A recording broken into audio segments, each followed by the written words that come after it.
इस देश के प्रधानमंत्री आपको जेब नहीं देता कि आप भारत की इतनी बड़ी आबादी के ताल्लुक से इस तरह की बकवास करें। और 2018 में मेरी मम्मी की डेथ हुई थी। जिस दिन डेड बॉडी गई है अगले दिन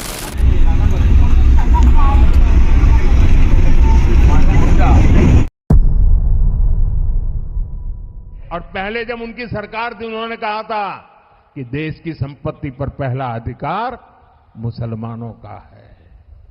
इसका मतलब ये संपत्ति इकट्ठी करके किसको बांटेंगे? जिनके ज्यादा बच्चे हैं उनको बांटेंगे,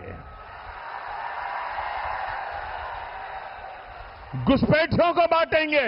दोस्तों, ये बयान जो आपने सुना, ये बयान पीएम मोदी नरेंद्र मोदी ने मुसलमानों के खिलाफ दिया था, मुसलमानों को भड़काने का काम किया था। इस पर बैरिस्टर जनाब असदुद्दीन ओवैसी साहब ने एक ऐसी बात कही है जिसको सुनने के बाद बीजेपी वाले बिल्कुल बौखला गए, बिल्कुल पागल हो गए।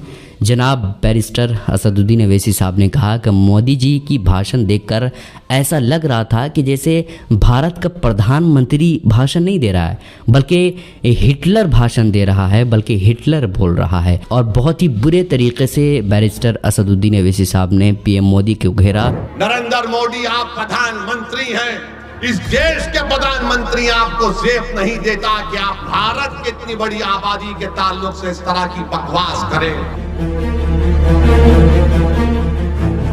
अरे आप देश के वजीर आजम हैं, आप किसी चौपाल के नेता नहीं हैं। और बोलते हैं कि हम बच्चे ज्यादा पैदा करते हैं। नरेंद्र मोदी के आपके 6 भाई नहीं हैं? अमित शाह की 6 बहनें नहीं हैं? अफसोस होता है नरेंद्र मोदी के तुम भारत के वजीर आजम हो। दोस्तों, इस खबर को सुनने के बाद आपका कलेजा, आपकी रूह ज़रूर कांप उठेगी, चूँकि ये रिश्ते को शर्मसार करने वाली घटना है। एक ऐसी खबर है जिसको सुनने के बाद आपको इंसानियत से बिल्कुल भरोसा ही ख़त्म हो जाएगा। खबर ये है दोस्तों कि एक शख्स की बीवी होती है जो मर जाती है और उसकी एक बेटी होती है जो 13 साल की होती है। जब बीवी मर जाती है उसके बाद वो अपनी बेटी से गलत हरकत करता है। 13 साल की उम्र में ही बाप अपनी सगी बेटी के साथ गलत काम करता है, गलत हरकतें करता है। बेटी मना करती रही लेकिन इसके बावजूद बाप नहीं मानता है और इस गलत काम में उसके चचा भी शामिल थे।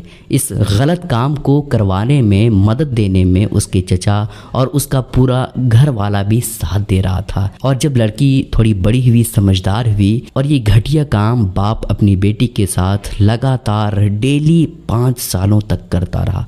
अब सोचने वाली बात है दोस्तों कि ये रिश्ते को शर्मसार करने वाली घटना नहीं है। क्या बाप अपनी बेटी के साथ ऐसी हरकत कर सकता है और वो भी पूरे घर वाले इस घटना को अंजाम देने में मदद कर रहा हो? ऐसा कैसे हो सकता है? क्या उसके अंदर इंसानियत बाकी नहीं है? क्या उसके अंदर शर्म व हया बाकी नहीं थी उन पूरे घर वालों के अंदर? ये घटना यकीन मानिए दोस्तों, जब मैंने सुना तो मेरा कलेजा दहल गया कि आखिर हमारे मुल्क में हो क्या रहा है। नबी पाक अलैहिस्सलाम ने इरशाद फरमाया था कि क़यामत से पहले ज़िना बिल्कुल आम हो जाएगा। बाप बेटी को नहीं समझेगा और ना ही बहन भाई को समझेगा।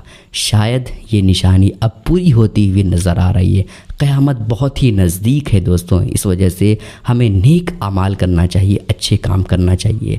खैर, 5 सालों तक बाप ने अपनी बेटी के साथ गलत काम किया। उसके बाद जब लड़की बालिग हुई, समझदार हुई, तो वो लड़की वहाँ घर से बिल्कुल भाग गई और पुलिस थाने में केस दर्ज करवाया। जब पुलिस ने उस लड़की को डिटेल मांगा कि तुम्हारे पास सबूत क्या है कि 5 सालों तक तुम्हारे बाप तुम्हारे साथ गलत काम कर रहा था, मेरा बाप मेरे साथ इस तरह की हरकत करते हुए मुझे कई बार हामला कर दिया था, पेट में बच्चा कर दिया था और फिर दवाई खिला करके हमारे पेट से वो बच्चा निकलवा देता था और अभी भी मैं प्रेग्नेंट हूँ और मेरे पेट में 3 महीने का बच्चा है। जब पुलिस ने उसको जांच के लिए भेजा तो यकीनन वही पाया गया जो लड़की ने बताया। जब ये पूरी खबर पुलिस वालों ने सच पाया तो उसके बाप को और उसके चचा को और उसके पूरे घर वालों को गिरफ्तार कर लिया गया और जेल के अंदर बंद कर दिया गया। खबर सुनाने का मकसद ये है कि आप बिल्कुल अभी के दौर में अलर्ट रहिए, बिल्कुल सावधान रहिए,